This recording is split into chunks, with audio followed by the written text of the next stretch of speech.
Bien, ¿cómo les fue con el ejercicio? Con este ejercicio, muchachos.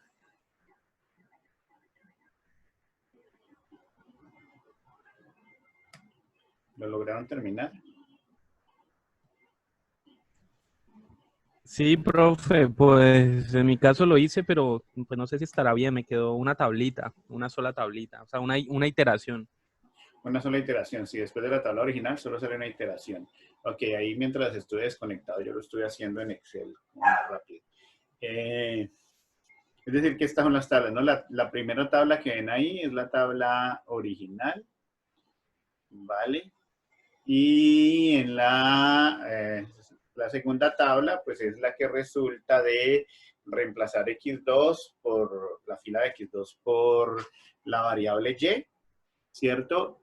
Y vemos ahí que luego de esa única iteración, pues ya no hay coeficientes negativos en z, lo que indica que no hay que iterar más, ¿cierto?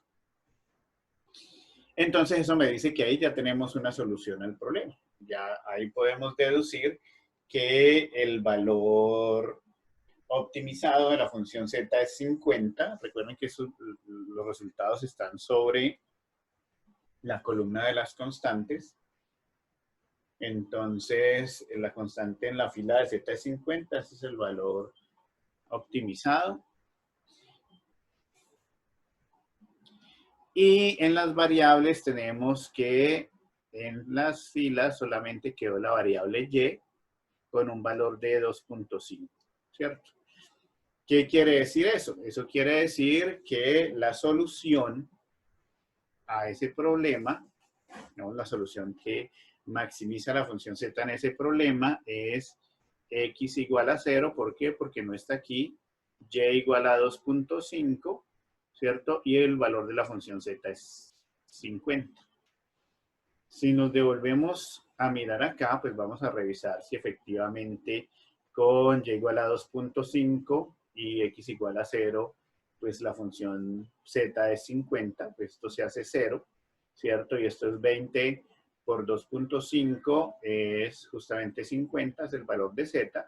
Y con x igual a 0 y y igual a 2.5, pues satisface todas las restricciones, ¿no? Lo que nos indica que, pues efectivamente, esa es una solución correcta.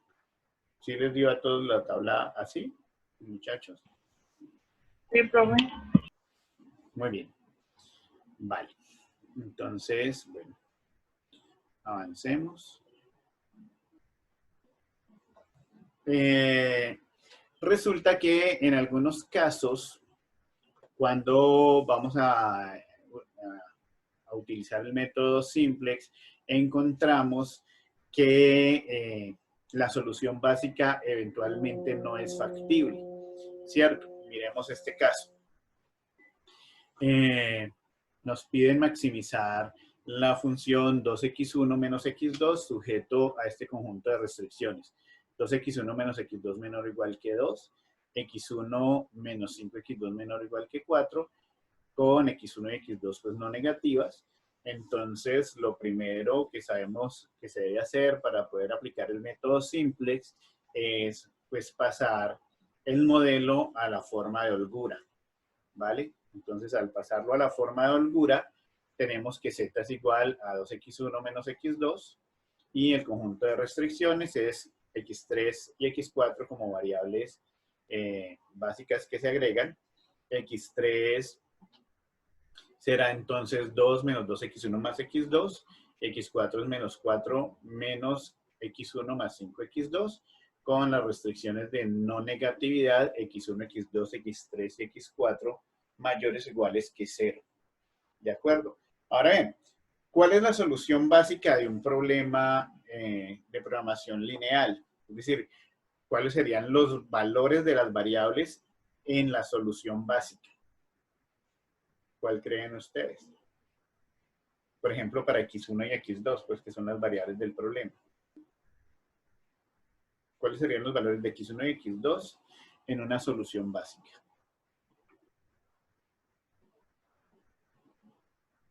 ¿Qué se les ocurre?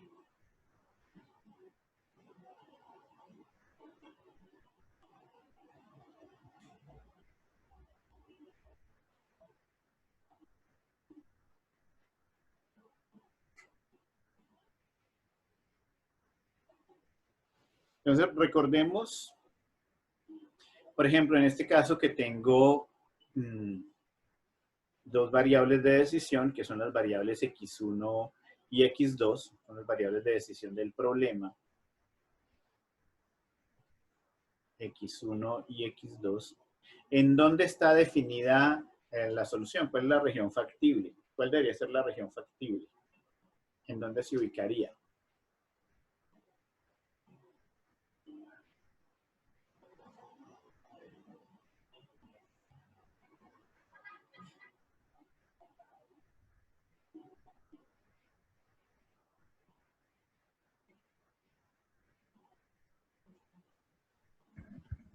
Pues, profe, toda la solución, en la región factible debería estar aquí en el cuarto cuadrante, ¿es? En el primer cuadrante, en este. En el cuadrante de los positivos, ¿cierto? Por acá debería estar definida la Esto, región factible, ¿cierto? y pues estaría delimitada también por en este caso digo yo, por la recta que cruza X2 y X1. Ok, sí. Digamos que está delimitada pues por las rectas que definen cada una de las restricciones, ¿cierto? Pero sabemos que la solución está aquí, es decir, que los valores que pueden tomar, y eso es a partir también de la restricción de no negatividad, que deben tomar los valores, las variables de decisión, perdón, x1 y x2, pues deben ser desde 0 en adelante, ¿de acuerdo? De tal manera que una solución básica pues tendrá que permitir por lo menos el valor de 0 en x1 y el valor de 0 en x2, ¿cierto? Cuando tenemos el problema en la forma de holgura y hemos ingresado además x3 y x4, pues x3 y x4 también están restringidas por esa condición de no negatividad, ¿cierto? x3 y x4 también deben ser mayores o iguales que 0. Entonces, bien, miremos qué pasa en la solución básica cuando x1 y x2 es igual a 0. ¿Qué pasa con x3 y x4? Entonces tengo x1 en la solución básica, que es x1 es igual a 0, x2 es igual a 0. ¿Qué pasa con x3? En ese caso, X3 ¿Valdría? No te escuché. valdría 2, profe. Valdría 2, ¿cierto? Y x4. Menos 4. Y x4 vale menos 4, ¿cierto? Entonces, x3 no tiene problema porque x3 sigue satisfaciendo la restricción de no negatividad, ¿no? ¿x3 es mayor o igual que 0? Sí, x3 toma un valor mayor o igual que 0. Pero, ¿qué pasa con x4?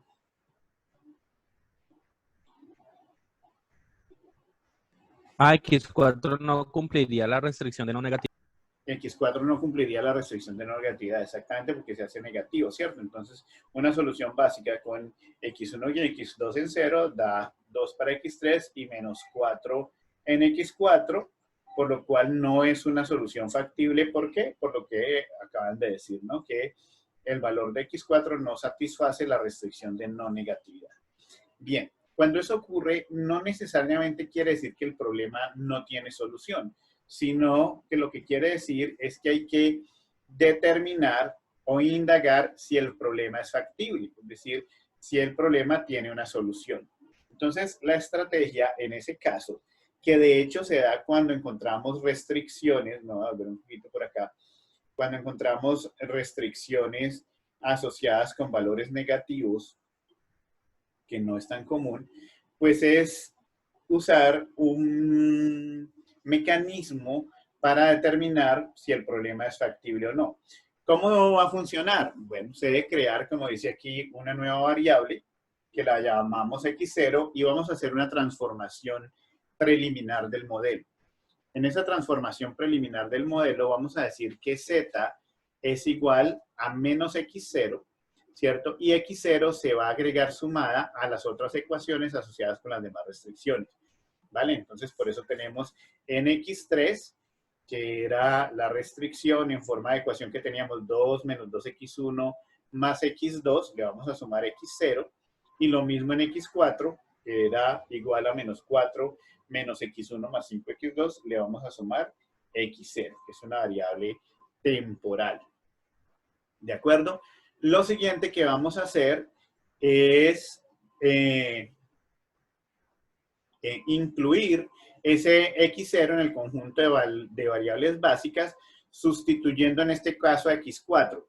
¿Por qué creen ustedes que la variable que se elige para ser reemplazada por x0 es justamente x4? ¿A qué se deberá?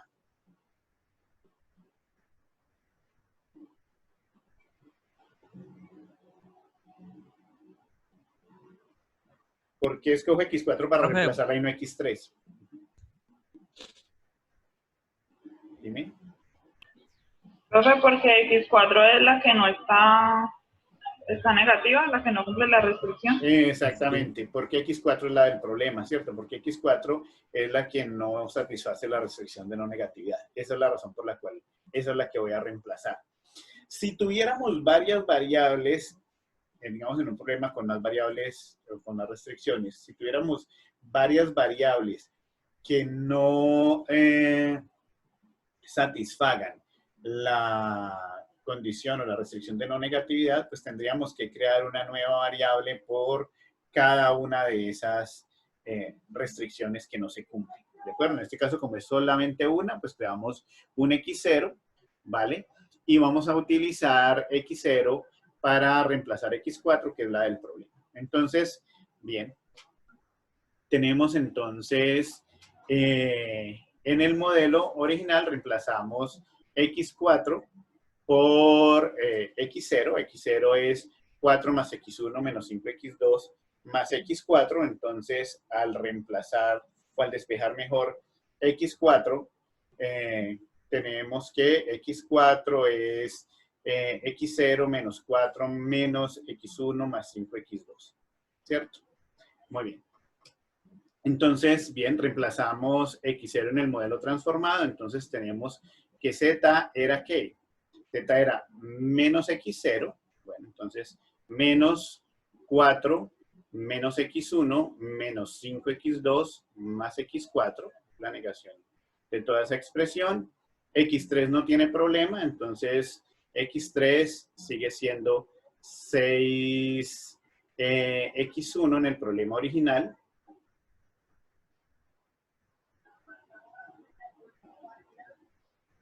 Perdón.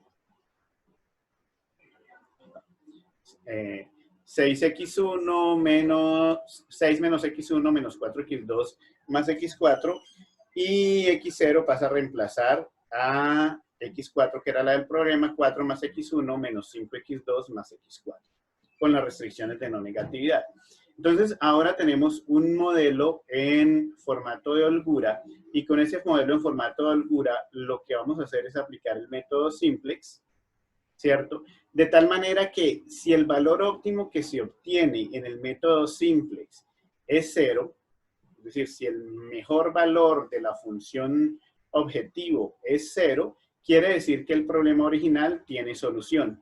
¿De acuerdo? Si obtenemos al finalizar el método simplex para ese modelo transformado un valor distinto de 0, quiere decir que el problema original no tiene solución. Entonces, al aplicar el método simplex, nuevamente llevamos el modelo transformado a la forma tabular, ¿cierto? Entonces tengo, bueno, en la fila de los z, 1 en z,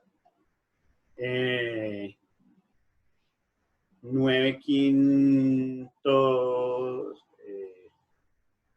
en x1, menos 5 en x2, 0 en x3, 1 en x4, 0 en x0. Y así completamos la tabla para todos los casos. Bien. Nuevamente, entonces, tenemos que encontrar la columna pivote.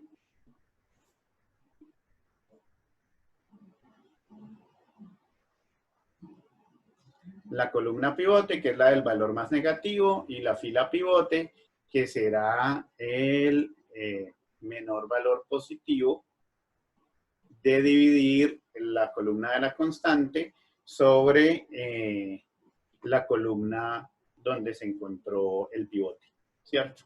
Entonces tenemos que la columna pivote, haciendo el mismo proceso que hicimos pues en los dos ejemplos anteriores, es x2 y la fila pivote es x0, de tal manera que en la siguiente iteración x0 sale e ingresa X2, ¿vale? Cuando hacemos ese proceso de recalcular el valor para la fila entrante, que ya sabemos que es dividir el valor viejo sobre el pivote, y en los otros casos, pues, coger el valor viejo y restarle el producto del pivote sobre el valor de la fila entrante, obtenemos la segunda tabla. Cuando llegamos a la segunda tabla, tenemos que en la fila de los zetas ya no hay negativos, ¿cierto? Eso me indica que no hay más iteraciones pendientes por hacer, es decir, que ya llegamos a una solución. Y que esa solución me maximiza el valor de z en el valor que quedó en la columna constante para la fila z. Es decir, el valor maximizado de la función z es 0.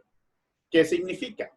Significa que el resultado de maximizar z en ese modelo transformado, al dar 0, indica que el problema original tiene solución. Digamos que aquí no me interesa el valor de las otras variables, lo que me interesa es saber cuál es el valor maximizado de la función z, que en este caso, como da 0, me indica que el problema original tiene solución. Entonces, bueno, para poder encontrar la solución, lo que acabo de decir, lo que dice aquí, el valor de la función objetivo en el problema transformado es 0 y no puede mejorarse, entonces el problema original tiene solución. Para encontrar esa solución del problema original, entonces retomamos el problema original, pero sustituyendo la variable x2 por la expresión obtenida en la solución de simples que acabamos de resolver, es decir, en la tabla anterior. Si devolvemos a la tabla anterior, yo tengo que menos 0.2, que eso es un quinto, menos un quinto x1 más x2, menos un quinto en x4, esto es un quinto en x0, pero vamos a ver que esas x0 se remueven porque pues, son variables como auxiliares y no se tienen en cuenta en el modelo. Es igual a 4 quintos, ¿cierto? Eso indica entonces que al despejar x2 tenemos, al despejar x2 de allá tenemos que x2 es igual a 4 quintos más un quinto de x1 más 4 quintos de x4. Y ese mismo valor de x2 lo reemplazo en las otras ecuaciones, tanto en z como en x3. Es decir, en z originalmente teníamos 2x1 menos x2, entonces será 2x1 menos el valor de la expresión de x2, y lo mismo lo hacemos en las otras ecuaciones, ¿cierto? Entonces x3 resulta ser 14 quintos menos 9 quintos de x1 más un quinto de x4 con el conjunto de restricciones de no negatividad x1, x2, x3 y x4 mayor o igual que 0. Y entonces, en este caso, ya la solución básica es factible y ya puedo utilizar ahora sí el método simplex sobre este modelo para encontrar solución al problema. Entonces, el método simplex se aplica sobre este modelo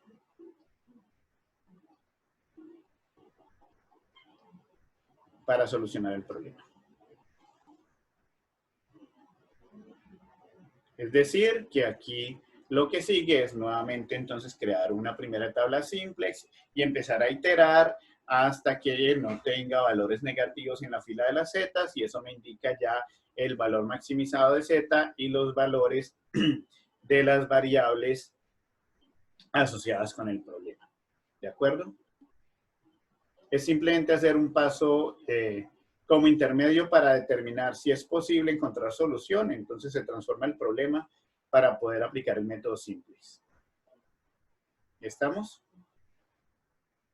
Bien. Uf, profe, pues está, no sé, me siento enredado con ese tema. Bueno, entonces devolvámonos un poquito para acá.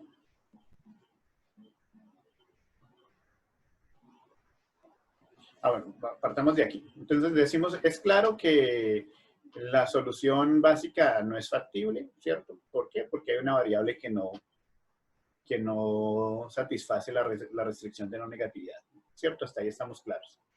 Sí, profe. Muy bien. Entonces, de ahí lo que resulta es saber si el problema tiene o no tiene Profe, solución, ¿sí? perdón, es que yo no entendí muy bien.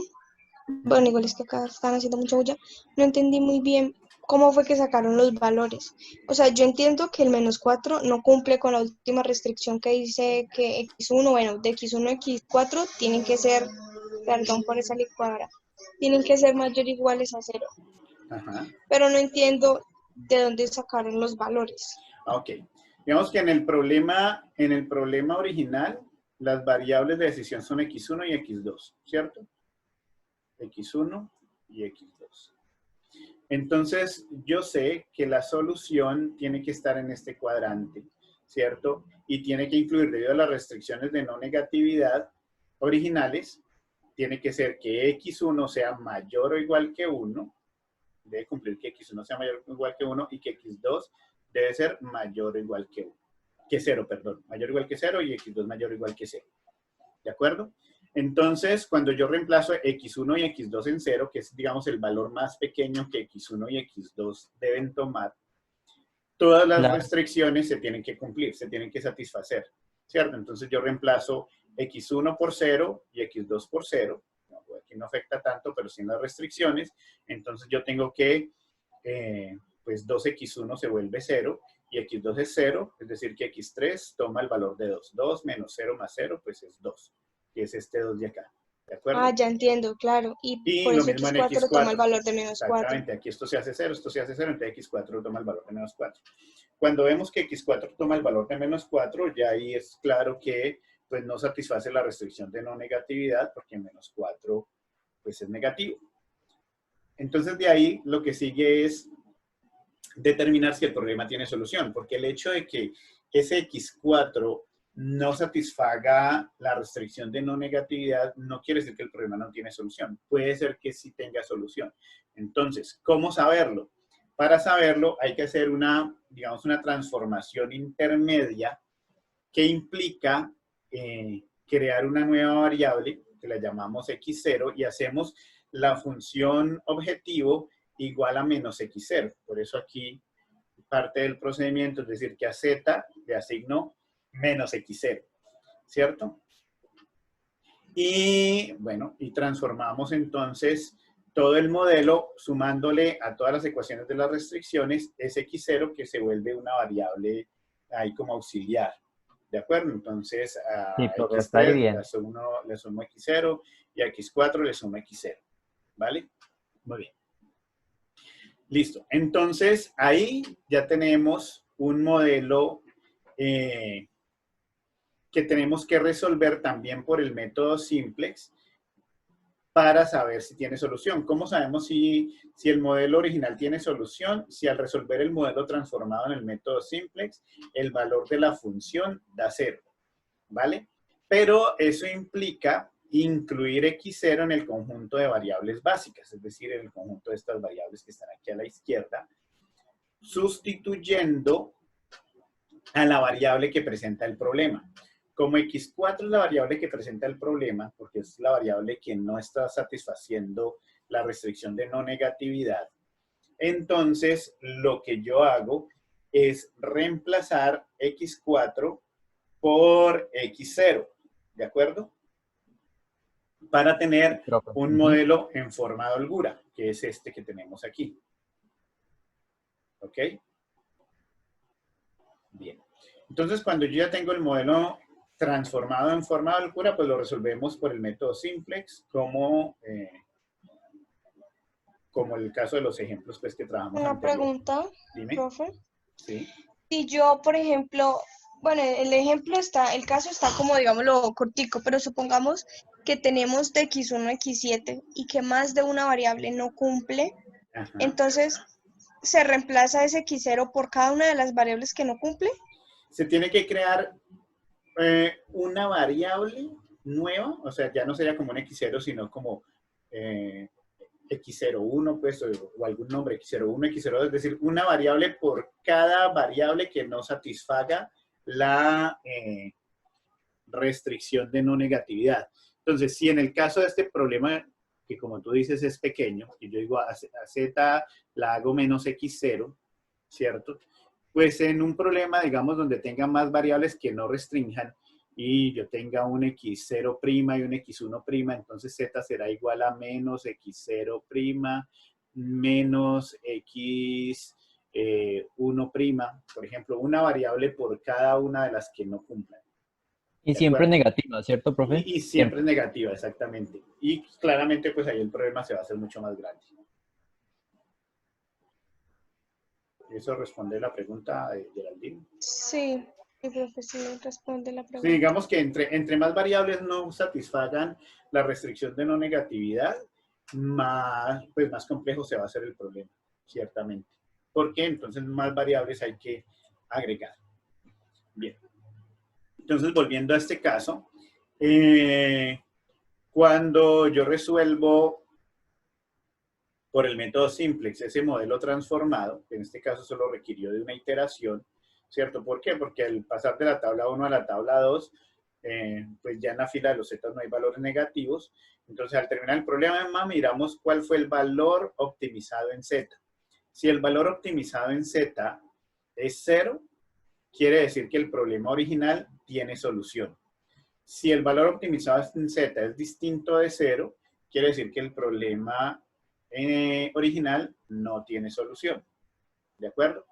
En este caso, como nos dio 0 y sí tiene solución, entonces tengo que regresar a solucionar el problema original haciendo unos cambios, ¿cierto? Y teniendo en cuenta, pues justamente este valor de la fila, estos valores de la fila de x2, que fueron los que resultaron de insertar la nueva fila. Y, entonces, Ajá, sí, sí, eso hasta ahí correcto. ¿cierto? Esto. Recuerden que esto es como una forma de representar una ecuación, ¿no? Esto es menos, eso es como tener menos un quinto, voy a escribirlo por acá. Eso es como tener menos... Menos un quinto de x1, ¿cierto? Sí, menos un quinto de x1. Más 1 de x2, creo. Más x2, muy bien. Menos un quinto de x4. Ajá. Igual... Y más un quinto de x sub 0, no. Ah, bueno, más un quinto de x sub 0, pero los x sub 0 aquí en adelante se ignoran. Ya no se tienen en Ah, listo, profe. cuenta. Eso es igual a 4 quintos. ¿Cierto? Entonces, lo que hacemos para el siguiente paso es despejar x2. x2 es, pues, un quinto de x1, ¿cierto? Más un quinto de x4, más 4 quintos. ¿Sí? ¿Vamos hasta ahí claros? Al despejar x2 de aquí me queda un quinto de x1 más un quinto de x4 más 4 quintos. Bien. Entonces, lo que me dice acá es que como el problema original tiene solución, entonces vamos a retomar el problema original sustituyendo la variable x2 por esa expresión que acabamos de obtener, ¿cierto? Entonces, el problema original decía, vamos a escribir por acá el valor de z original.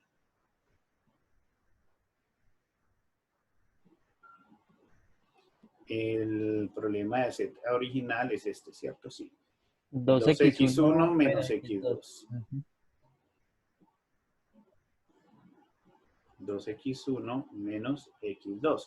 Es decir, que el z original va a ser 2x1 menos lo que nos había dado x2, que es esto mismo acá, ¿no? 4 quintos menos un quinto de x1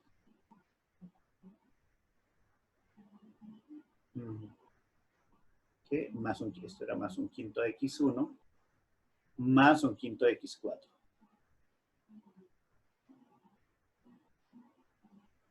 ¿Cierto? Es decir que, bueno, cuando yo meto este menos allá, pues el z me va a dar menos 4 quintos, que es este de aquí, ¿cierto? Esto es 2x1 menos 1/5 de x1 da 9/5 de x1, ¿cierto? Menos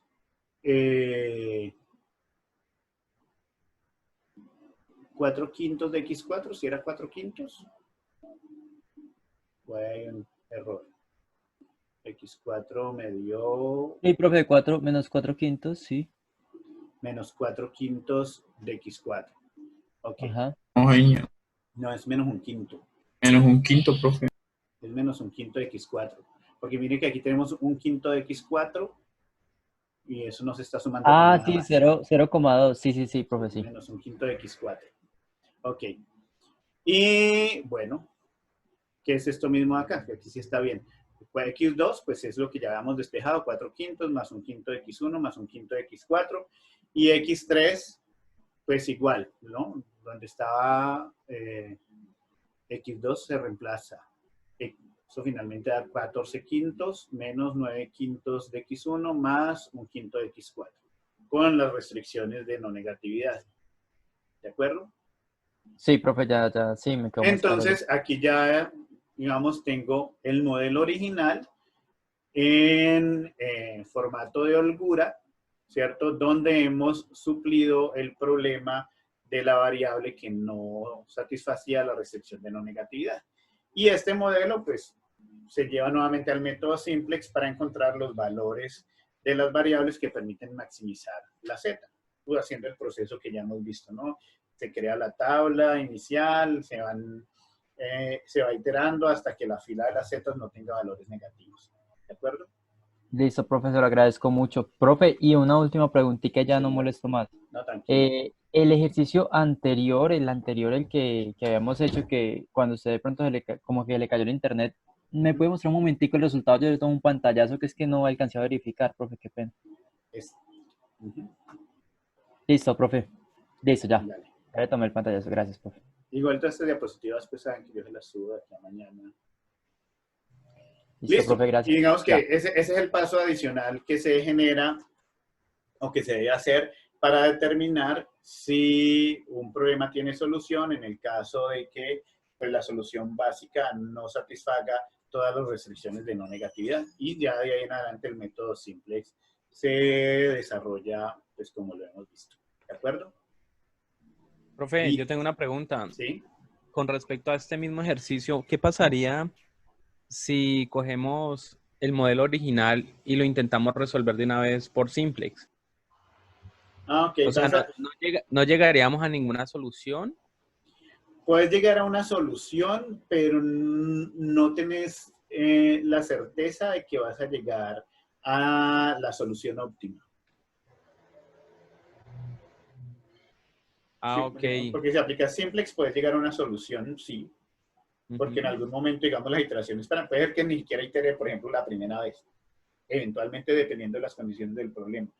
Pero independientemente de la solución que vas a tener, no tenés la solución óptima. Cuando nosotros decimos, por ejemplo, que un problema no tiene solución, es que no tiene una solución óptima. Ah, vale, sí, justamente eso. O sea, este método de ahora, este método intermedio es para asegurarnos de que la solución es la solución óptima. De que llegamos a la solución óptima si el problema tiene solución óptima. Eso, si el problema tiene solución óptima. Y primero es verificar eso, si tiene una solución. Exactamente. Ese es el paso intermedio, verificar que tiene una solución óptima y luego hacer la transformación ahí del reemplazo que decimos aquí, que hacemos con el valor de x2 que obtuvimos en ese paso intermedio, en este caso, para poder encontrar esa solución óptima. Es decir, para poder darle manejo Vale.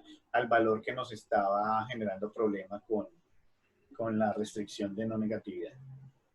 ¿De acuerdo? Bien.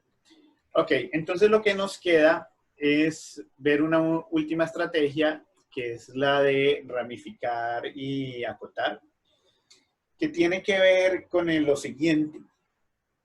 Tiene que ver con que, si ustedes se fijan, el método simplex nos da una solución, pero no necesariamente la solución óptima que nos da nos genera valores enteros. Y hay algunos tipos de problemas en los que necesariamente debemos buscar una solución entera, ¿cierto? Porque si hablamos de tiempos, por ejemplo, pues yo puedo hablar de fracciones de tiempo, pero si estoy hablando de personas, yo no puedo hablar de fracciones de personas. Entonces, un problema que involucre dentro de sus variables en la representación de personas o, digamos, o de elementos indivisibles, pues necesariamente requiere una solución entera y eso el método simplex básico no me lo da. Entonces, esta estrategia de ramificar y acotar, pues lo que busca es encontrar la solución óptima en un problema donde hay variables enteras, ¿cierto? Que involucra también, pues, el uso del método simplex. ¿Y por qué es necesario hacerlo? Es necesario hacerlo porque cuando yo llego a una solución con simplex y me da una solución no entera, un valor continuo, el aproximar los valores de las variables a los valores enteros no necesariamente implican la solución óptima entera. No sé si lo dije muy enredado, pero es más o menos esto. Digamos que yo llego con simplex a una solución de que una variable x, la solución óptima es que x tome un valor, por ejemplo, de 2.6, que y tome 1.5, ¿cierto? Y esa es la solución óptima en simplex. Resulta que si yo redondeo x a 3, ¿cierto? Y y a 2 o a 1, ese redondeo de la solución óptima que me da simplex no necesariamente es la solución óptima entera. Por eso no es simplemente redondear los valores de la solución que me da simplex, sino que hay que hacer un proceso adicional para buscar la solución óptima cuando el problema involucra valores enteros. Ahora sí lo dije un poquito más claro. ¿O todavía lo dije muy enredado? Sí, profe. Sí, claro, o sí enredado. Sí, pues a mí me parece Sí. que está claro. Sí, Ok. profe. Ok. Sí, Entonces, porque pues, sí, pues lo que yo entiendo justamente es eso, o sea, en todos los problemas que se han manejado, por ejemplo, en los ejercicios de lo de los carros y lo de los computadores, siempre llegamos a unos valores enteros, porque pues el ejercicio se ha planteado así, pero puede darse el caso que un problema, su solución óptima nos dé un resultado que no es un resultado entero, entonces ahí es donde entonces lo que entiendo es que se aplicaría esta nueva técnica. exactamente, que usa también simplex, pero unos pasos adicionales, justamente. ¿Por qué? Porque redondear o aproximar los valores que me da simplex básico, que es el que hemos venido trabajando hoy o desde la semana pasada, pues no es garantía de tener la solución óptima entera. ¿De acuerdo? Entonces, bueno, vamos a hacer un recesito aquí de 15 minutos y venimos con esta última parte que no nos toma mucho tiempo. Y cerramos ahí el tema y miramos lo del proyecto del curso. ¿Les parece? Listo, profe. Vale, entonces en 15 minutos nos vemos nuevamente. Listo, profe, a las 11, ¿cierto? A las 11, sí. Listo, profe. Bien, muchachos, les decía entonces, antes del receso, que el método simplex pues no nos garantiza siempre tener soluciones enteras. De hecho, normalmente da soluciones continuas, pero en algunos casos necesitamos soluciones enteras por las características propias del problema, ¿cierto? Y que pues redondear la solución que da el simplex no necesariamente siempre conduce a la solución entera óptima, ¿vale? Entonces, el método branch and bound o el de ramificar y acotar, pues lo que hace es que iterativamente va aplicando el método simplex de tal manera que restringe el conjunto de subproblemas que va abordando con el fin de forzar que las soluciones que se van a obtener sean enteras. ¿De acuerdo? Entonces, bueno, digamos que finalmente es un proceso que usa, es un proceso iterativo que usa simplex. Lo que pasa es que hay que usar simplex pues varias veces. Miremos este caso.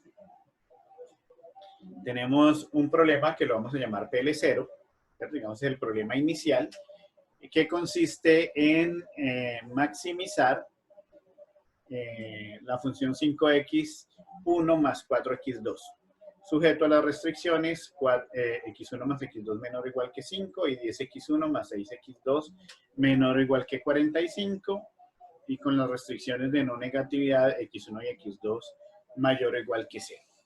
Si ese problema, así como está, lo resolvemos directamente en simplex, vamos a encontrar que la solución es 3.75 en x1, 1.25 en x2, y el valor máximo que se puede obtener de la función es 23.75, que claramente son valores continuos, ¿cierto?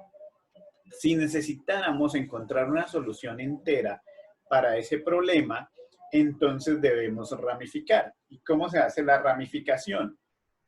En primer lugar, entonces escogemos una variable que no sea entera, por ejemplo x1, que es la de este caso, pero cualquiera de las dos, por cualquiera de las dos se puede hacer. Digamos que escogemos x1, y como el resultado de x1 es 3.75, la ramificación se hace con base en los valores enteros entre los que se encuentra el valor de la variable elegida. Es decir, que x1, como es 3.75, pues 3.75 se encuentra entre 3 y 4. De esa manera, para cada rama, que se va a convertir nuevamente en un problema simplex, se va a agregar la restricción x1 menor o igual que 3, y ese va a ser un problema que derivará en una rama, y en otra rama se agrega la restricción x1 mayor o igual que 4, ¿cierto? Como cada restricción está asociada con un nuevo problema en la ramificación, entonces digamos que esos problemas los vamos a llamar PL1 y PL2, uno por cada una de esas restricciones. De tal manera que tenemos lo siguiente: el problema original es PL0, ¿cierto?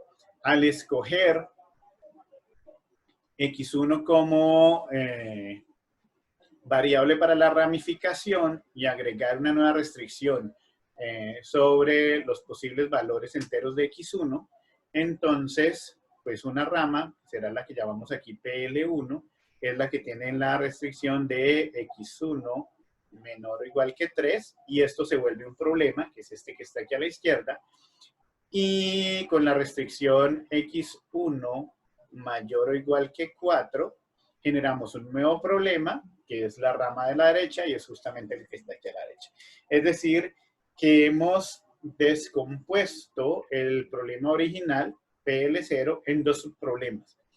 PL1, la función objetivo es la misma, ¿cierto? El conjunto de restricciones originales permanece, simplemente que se le agrega la nueva restricción, x1 menor o igual que 3 para el lado de la rama de la izquierda y x1 mayor o igual que 4 para el lado de la rama de la derecha.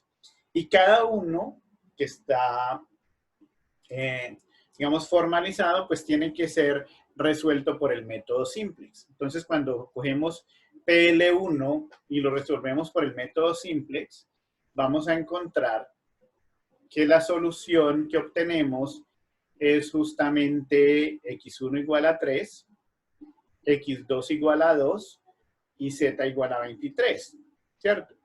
Esa es una solución entera, pero todavía no sabemos si esa es la solución del problema original, ¿cierto? Simplemente vamos a decir que esa es una solución candidata.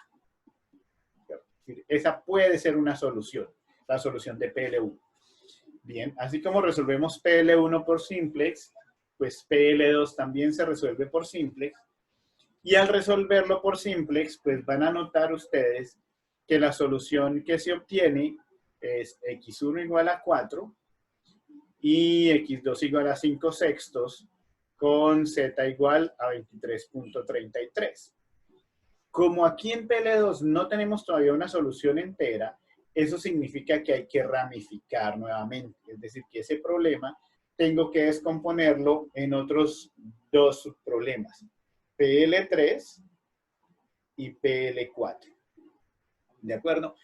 ¿De qué manera? Pues nuevamente agregando una restricción, en este caso sobre X2, que es la variable que continua, ¿cierto?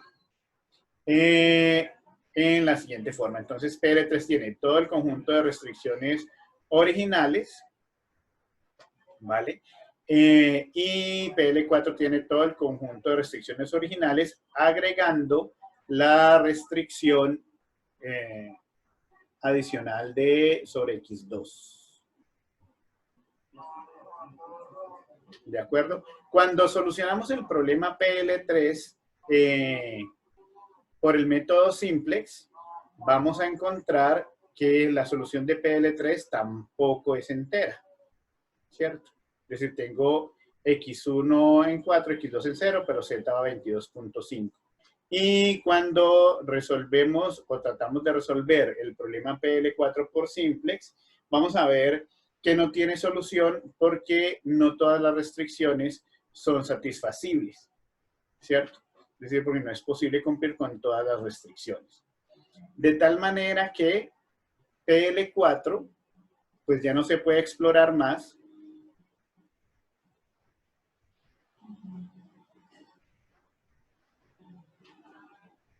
¿Vale? Porque pues ya no hay solución. Y en el lado de PL3, no lo vamos a explorar más porque como la solución es 22.5, digamos la solución óptima en la función objetivo es 22.5, pues 22.5 es inferior o es menor a la solución que obtuvimos en el problema PL1 cuando teníamos la primera solución candidata. Es decir, en la solución de PL1, cuando obtuvimos la solución candidata, teníamos que Z es igual a 23, ¿cierto? En la solución que se obtiene por simplex, cuando resolvemos PL3, tenemos que Z es 22.5, es el valor máximo de Z. Es decir que, pues al tratar de buscar una solución entera, ramificando más el problema PL3, pues no voy a mejorar el 23 que ya tengo como solución candidata en PL1. De tal manera que ya no hay forma de ramificar más los problemas y la única solución dentro del conjunto de soluciones candidatas que me quedó fue la solución de PL1. Digamos que esta es la única solución candidata. ¿Vale? Como esta es la única solución candidata, pues entonces esta es la solución del problema entero. Esta es entonces la solución óptima entera. ¿De acuerdo? Bien. Entonces miren que con este método pues tiende a ser bastante costoso en la medida en que tenga que descomponer o ramificar más los problemas que vayan apareciendo hasta completar todo el conjunto de soluciones candidatas. Bien, pero me garantiza que al final, cuando yo tengo todo el conjunto de soluciones candidatas, pues puedo elegir entre ellas aquella que maximice realmente a partir de los valores enteros de las variables el valor de la función objetivo. ¿Estamos? Pero es simplemente una aplicación iterativa del método simple. ¿De acuerdo? Profe, yo tengo una pregunta. Señor.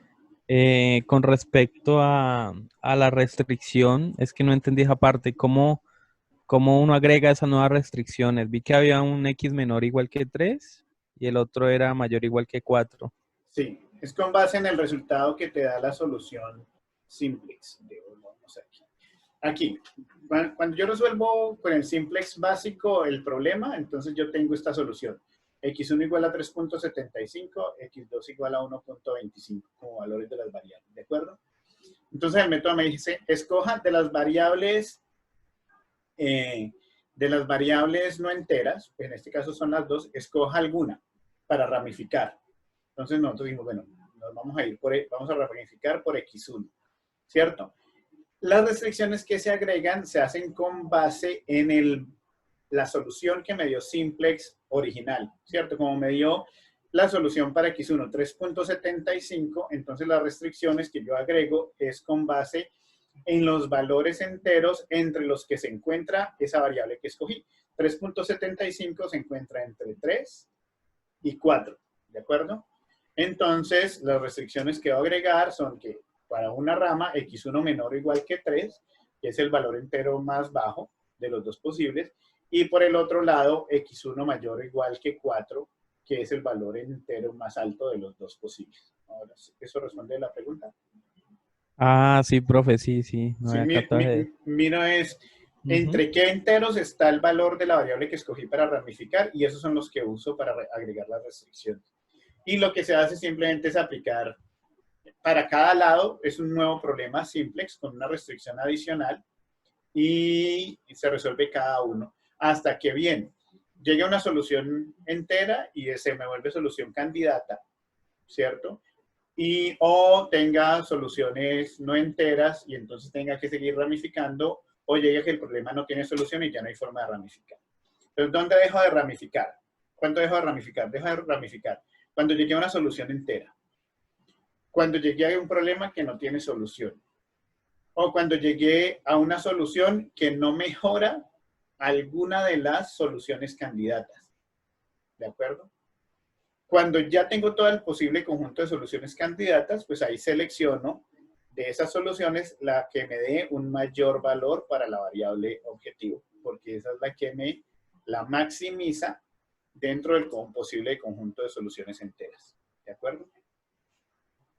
Ah, ya, profe, otra preguntita. Sí. Bueno, ahí justamente con eso de las, digamos, condiciones de parada de la ramificación. Por ejemplo, en uno de las ramas, por un lado no encontró solución, pero la otra daba 22.5. Si en ese caso que daba 22.5 hubiera dado, no sé, 23, o sea, hubiera Digamos dado, no sé, que aquí hubiera, 23.3, ¿hubiera sido mayor ese número pero que incluso, el... ajá, Ajá, o pero sea, eso es lo que quiero saber, si hubiera... si aquí nos hubiera dado 23.3, lo que significa es que el mayor valor de esa función z puede estar, el mayor valor entero puede estar entre 23 y 24, por ejemplo. Entonces habría que ramificar, ¿cierto? Porque esta mejora un poquito la solución anterior, la solución candidata anterior, que es 23, ¿cierto? Entonces tengo que ramificar para saber si llega a una solución entera que con la combinación de los valores enteros de las variables, pues haga que esta función z sea todavía mejor que 23. Eso, justamente, bueno, entonces, o sea, como el valor es superior a lo que ya teníamos a la mejor solución hasta ahora, que era 23, entonces tenemos que seguir ramificando para Ramifico, encontrarlo. exacto. Pero En entonces, este caso, ¿por qué no ramifico? Por ejemplo, porque si la solución continua es 22.5, una solución entera va a estar entre 22 y 23. Entonces, en el mejor caso que fuera 23, por ejemplo, pues 23 es el mismo 23 que la candidata anterior. Entonces, ¿para qué ramificar si ahí la solución que puedo encontrar pues va a ser igual a la que ya tengo calculada? ¿Sí me hago entender? ajá, sí, y en este caso, bueno, supongamos que hubiera dado 23.3, si yo quiero ramificar, entonces, ¿cómo agregaría las restricciones? Porque veo que x1 es un valor entero y x2 también es un valor entero. Ok, ahí las restricciones, entonces igual, tendrías que coger alguna de las variables, pues de hecho, en este caso tendrías que coger x1 y simplemente una restricción sería menor o igual que 4 y otra restricción mayor o igual que 4. Usas el mismo valor entero, Ah, listo, profe, sobre el mismo valor, claro. sobre el mismo valor, Sí, exactamente sí, porque es un entero, sí, sí. Ah, ya, ya, ya. ¿vale?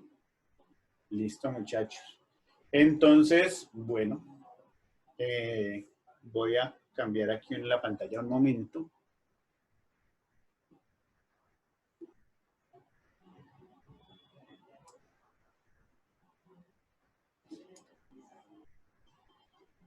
Para compartirles esto. que es el enunciado del proyecto final.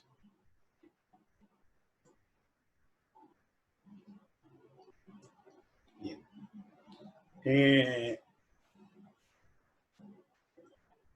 El caso, bueno, lo voy a leer y ahí vamos comentando lo que va resultando. Dice algo como muy ajustado a lo que hemos vivido en estos días. El mundo atraviesa una fuerte crisis económica y social debido a la pandemia causada por el virus SARS-CoV-2, que ha cobrado miles de vidas. En muchos casos el número de fallecimientos se ha incrementado por el colapso de los servicios de salud, que han llegado a ser insuficientes ante el contagio masivo de ciudadanos. La emergencia en los países menos desarrollados o con servicios de salud precarios se agudiza en la medida que el número de contagios crece, acercándose al pico.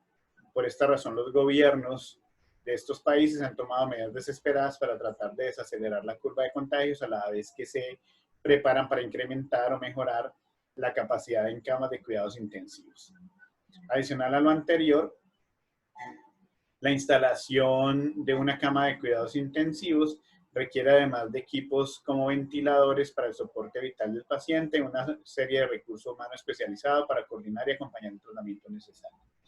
Es así como en cierto país latinoamericano se enfrentan al problema de determinar los recursos técnicos y humanos que deben ser contratados para menguar los efectos catastróficos de la pandemia. En dicho país se han identificado un conjunto de regiones en las que se requiere la asignación tanto de ventiladores como de personal especializado para atender la contingencia. Esta información se presenta en la tabla 1. Entonces, tenemos un conjunto de regiones: norte, sur, centro, centro-norte, oeste, este, noreste. Una información sobre la población en esas regiones que está en cientos de miles, es decir que ese valor se multiplica por 100,000. El número de camas actuales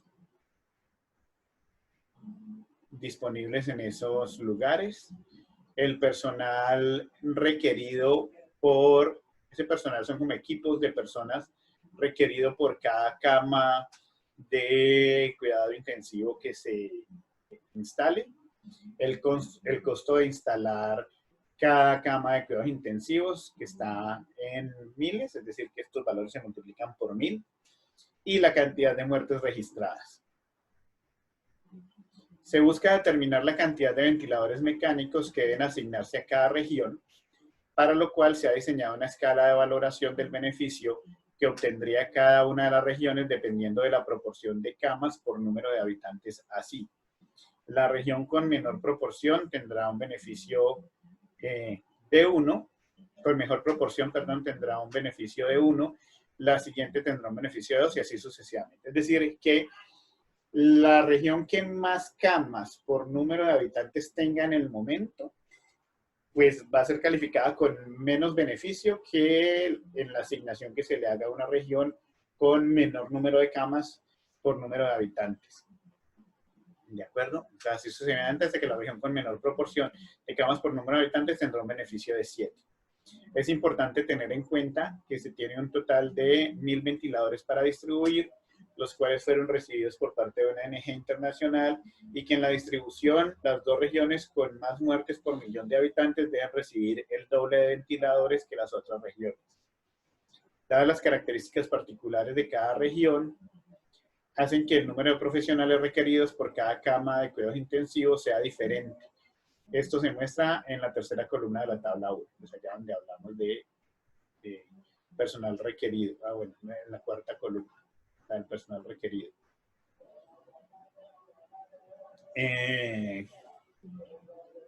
Pero el número total de estos equipos no debe superar los 2,000 de esos equipos de personas. La instalación de cada cama de cuidados intensivos tiene un costo asociado que también varía según la región. En la columna 4, que realmente la columna 4 y la columna 5 de la tabla, se puede verificar este costo teniendo en cuenta que el presupuesto máximo para estas instalaciones es de 3.500 millones de pesos. Finalmente, algunas regiones donde habitan las comunidades más desfavorecidas tienen un factor adicional de cualificación por cantidad de ventiladores asignados.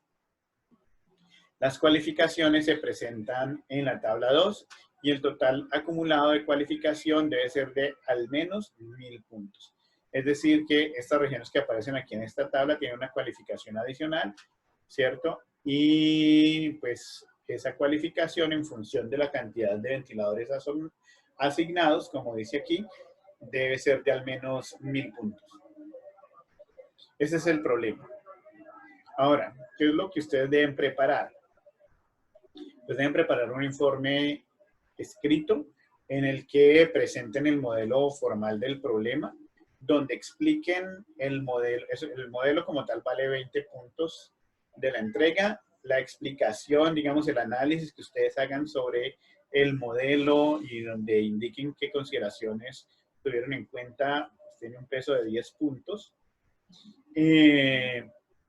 Pensar cómo sería el modelo ampliado en número de N regiones, es decir, si ya no son 7 regiones, sino más regiones, entonces cómo presentar el modelo, cómo ampliarlo, y hacer la implementación en Minisync con una interfaz en un lenguaje de programación donde se puedan suministrar los datos. La sustentación, pues la fecha última para entrega y sustentación, pues será el 29 de septiembre y esa sustentación pues tiene un peso del 25% sobre la nota. ¿De acuerdo? Entonces, no sé qué inquietudes les surgen así como de primera mano.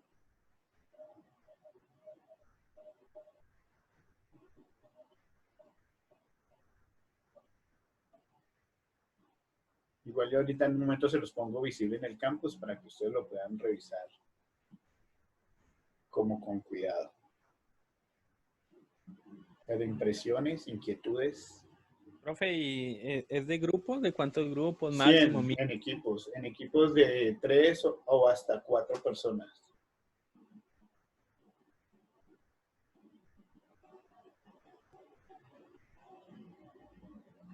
¿Qué otra duda tienen, muchachos?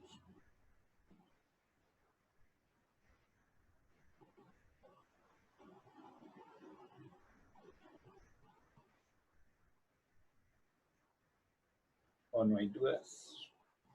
Bueno, y por ejemplo, a lo largo del desarrollo pues, del proyecto vamos a tener asesorías pues, para de pronto inquietudes que vayan surgiendo en la realización.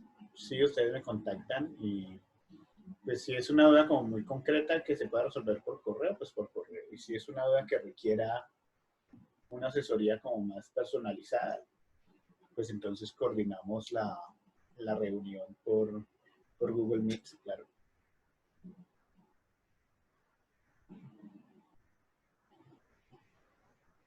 Claro que sí, Colombia.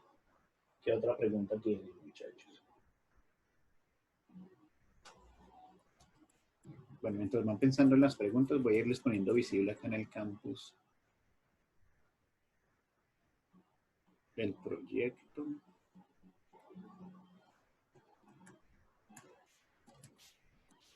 Y me han pedido unos ejercicios, Joan me ha pedido unos ejercicios, entonces también ahí se los voy a poner visibles para que trabajen o para que estudien. Pues sí, profe, si los ejercicios han sido necesarios para estudiar para el parcial.